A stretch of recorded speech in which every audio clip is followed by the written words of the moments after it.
PhD করা and BRAC ইউনিভার্সিটির professor triple ই। একটু ইন্ট্রোডাকশনটা সুন্দর করে দাও। এখন ব্র্যাক ইউনিভার্সিটিতে আছি ট্রিপল ই ডিপার্টমেন্টের প্রফেসর হিসেবে। তো যেটা বলছিলাম যে এই লেখালেখি করার ব্যাপারটা আসলে এক ধরনের প্যাশন থেকে করা, এবং লেখালেখি এটা হচ্ছে মূলত ঢাকা নিয়ে। তো এই লেখালেখি করতে গিয়ে আসলে দেখা গেল যে কফি নিয়ে একটা ইন্টারেস্ট ছিল আমার। নিজে যেহেতু কফিটা খুব পছন্দ করি, মূলত যখন থেকে পিএইচডি করি, পিএইচডির সময়কালে আমি একটু বেশি মাত্রায় কফি খেতাম। এটা একটা মানে খুব আগ্রহ ছিল আমার। কাজ করছি, কাজ করার ফাঁকে ফাঁকে উঠে গিয়ে কফি খাচ্ছি, এটা না খেলে আসলে কাজ হচ্ছে না, এই টাইপের একটা ব্যাপার ছিল সেই সময়। তো যা হোক, পরবর্তীতে যেটা হলো যে লেখালেখি করতে গিয়ে একটা ধারণা, যেটা আপু বললেন শুরুতে, যে ধারণা করা হয় যে বাংলাদেশে কফির ইতিহাসটা তুলনামূলকভাবে নতুন। আসলে ব্যাপারটা ঠিক তা না। খোঁজ খবর নিয়ে দেখলাম যে আসলে বাংলাদেশে কফির প্রচলনটা হচ্ছে বহু আগে। বহু আগে মানে কত আগে? যখন মুঘল শাসন শুরু হলো, শায়েস্তা খানের নাম নিশ্চয়ই আপনারা সবাই জানেন। মূলত শায়েস্তা খানের হাত ধরে আসলে আমাদের এই অঞ্চলে কফি আসে। যদি আমি বলি যে তৎকালীন পূর্ব বাংলা, এই অঞ্চলে কফি আসে। এবং দেখা যাচ্ছে যে সেই সময় ইংরেজ যে ডায়েরি, সেগুলোর ভিতরেও আসলে কফির প্রসঙ্গ এসছে। শায়েস্তা খানের সঙ্গে যখন কেউ দেখা করতে আসতো, গেস্টরা আসতো, তিনি কফি পরিবেশন করতেন। এরকম উইলিয়াম হেজেস নামে এক ভদ্রলোক এসেছিলেন, ইংরেজ প্রধান, তিনিও কফি পরিবেশন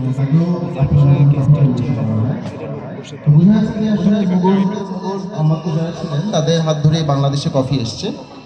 এবং এটার মূল কারণ হচ্ছে মোগলরা আসলে আরবের সাথে কানেক্টেড ছিলেন, আরব তুরস্ক এদের সাথে কানেক্টেড ছিলেন। তো কফির ইতিহাসে যদি আমরা একটু মানে গ্লোবাল হিস্ট্রিতে যদি চলে যাই, ফুড হিস্ট্রি খুব ইন্টারেস্টিং একটা বিষয়। আসলে এটা নিয়ে কাজ করতে ভালো লাগে। আপনারা হয়তো অনেকে পড়াশোনা করেন এটা নিয়ে। দেখা যায় যে ইয়েমেনে এবং আরবে এই কফির আসলে ব্যাপক প্রচলন ছিল। আসছিল ইথিওপিয়া থেকে, কাফা নামক একটা জায়গা থেকে। পরবর্তীতে আরবে প্রচুর কফির প্রচলন ছিল, এবং সেখান থেকে পরবর্তীতে এই অঞ্চলে কফি আসে। আর এরপরে মোগল আমলাদের পরে আসলে পরবর্তীতে ইংরেজদের মধ্যে কফির প্রচলনটা ভালো রকম ছিল। এবং এই কারণে দেখা যাচ্ছে যে 1825-এ আমরা একটা ঘটনা জানতে পারি। সেটা হলো এরকম যে 200 বছর আগে ঢাকায় একটা কফি হাউস ছিল। এটা আসলে বিশ্বাস করাটা একটু কঠিন, বাট এটা আসলে ডকুমেন্টেড। আমি একটু আসলে জিজ্ঞেস করতে চাচ্ছি, এই যে তুমি যে রেস কোর্সের কথাটা বললে, এটা কি যে আমাদের শিশু পার্ক যে জায়গাটা ছিল ওইখানে একটা টিলা ছিল?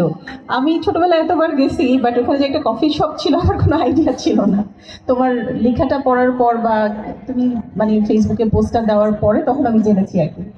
এই আর কি, খুব মানে ভালো লাগছে আর কি, রোমাঞ্চকর একটা অনুভূতি ছিল তখন, আমার গুজবাম্প হচ্ছিল যে আসলে এই জায়গাটা আমি দেখে আসছি, বাট কফি ছিল কখনো ঢাকায় আমার জানা ছিল না।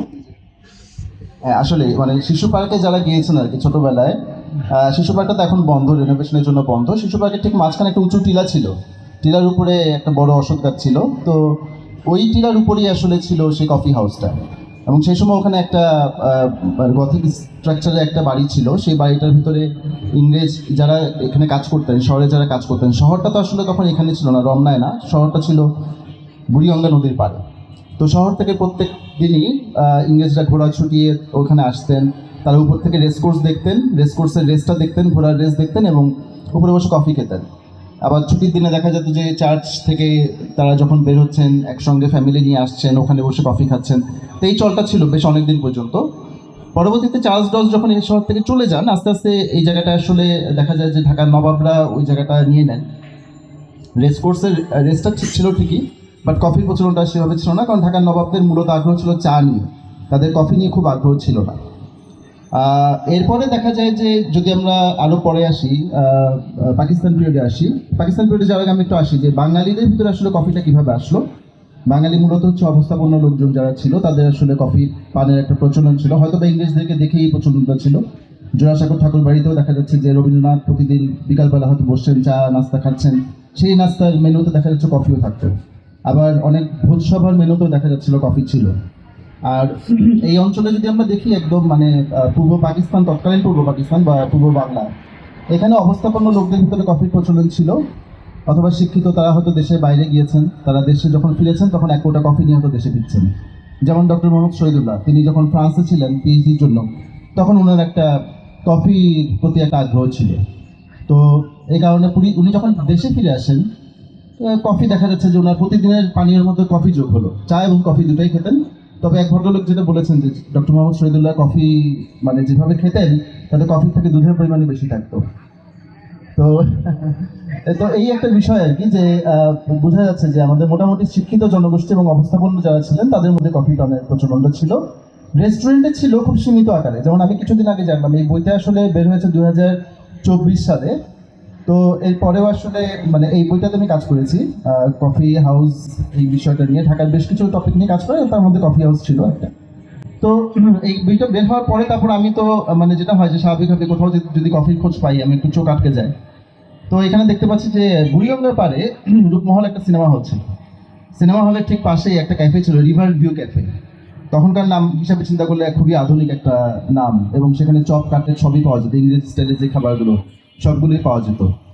এটা কিন্তু আবার হচ্ছে বাংলা বাজারে এখন বিউটি বোর্ডিং এর কাছে যেই মানে ক্যাফেটা সেটা কথা বলছিলাম, এটা হচ্ছে Rupmahal cinema hall. Rupmahal cinema হলটা এখন আর নাই, এটা বুড়িগঙ্গার আরও কাছে।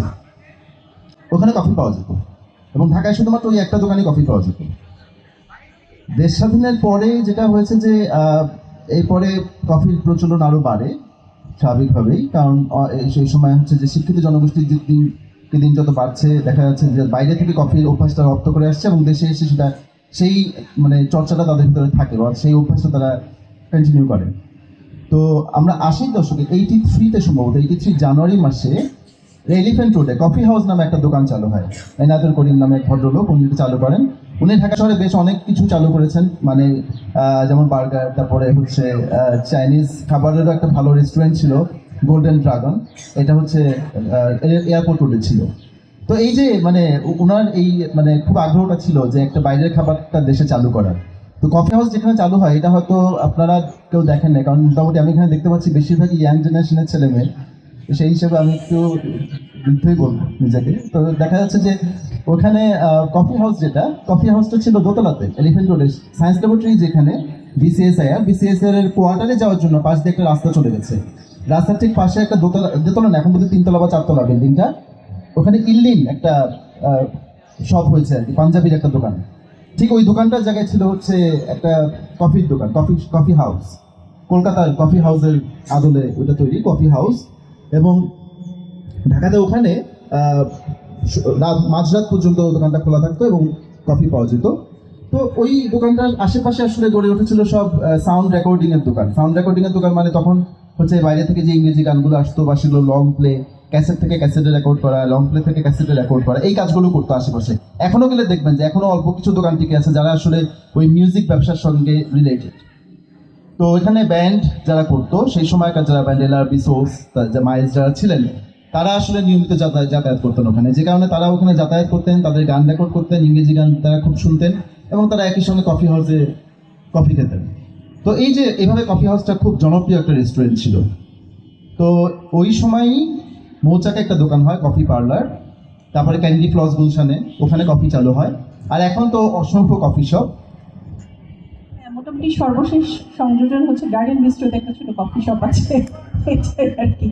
তো ভাই আর একটু কিছুক্ষণ কন্টিনিউ করো, আমি একটু কিছু অপ্রাসঙ্গিক কথাও কফি সম্পর্কে একটু বলি।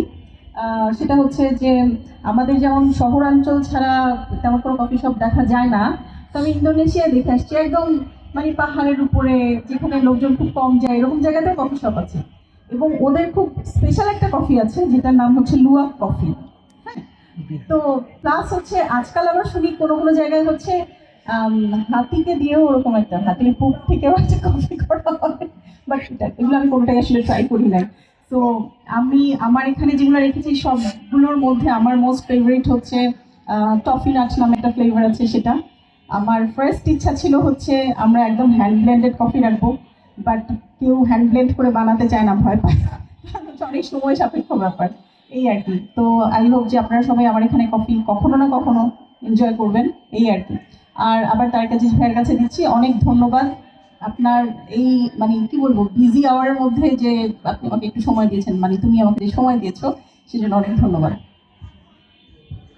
থ্যাংক ইউ আপু। আর আমি আসতে পেরে আনন্দিত, আসলে একটা সুযোগ কফি নিয়ে কিছু কথা বলার, এবং যেহেতু এখানে কফির একটা কর্নার চালু হয়েছে কাজেই আমি আশা করবো যে এখানে একটা বইয়ের কর্নারও শীঘ্রই চালু হবে।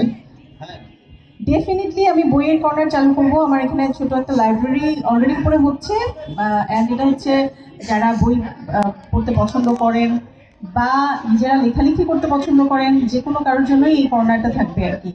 মানে আমার কফি কর্নার ডেফিনেটলি তারিক আজিজের যেই গবেষণাধর্মী যেই বইগুলা, এগুলো আসলে গবেষণাধর্মী বলেও মোটেই বোরিং না, ও খুবই সুন্দর লিখে, মানে একদম গল্প করার মতো করেই লিখে। হ্যাঁ, তো আহ, এই বই দুটো দুটো না, ইনফ্যাক্ট তিনটা।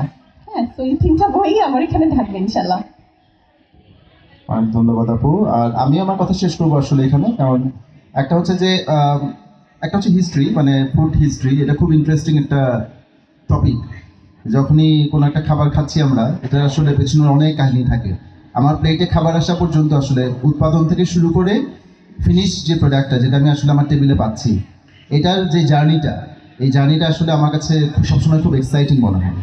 এবং এই জার্নিটা আজকে এখানে শেয়ার করতে পেরে আমার ভালো লাগছে, যে বিশেষ করে ঢাকায় কীভাবে কফি এসছে, এটা মানে এই গল্পটা আসলে এটা একটা শেয়ার করা, একটা হচ্ছে লিখিত আকারে শেয়ার করা, বইয়ের মধ্যে তো সেটা ছিলই, কিন্তু এই যে সবার সামনে এটা বসে শেয়ার করা, এটা একটা অন্য ধরনের অনুভূতি।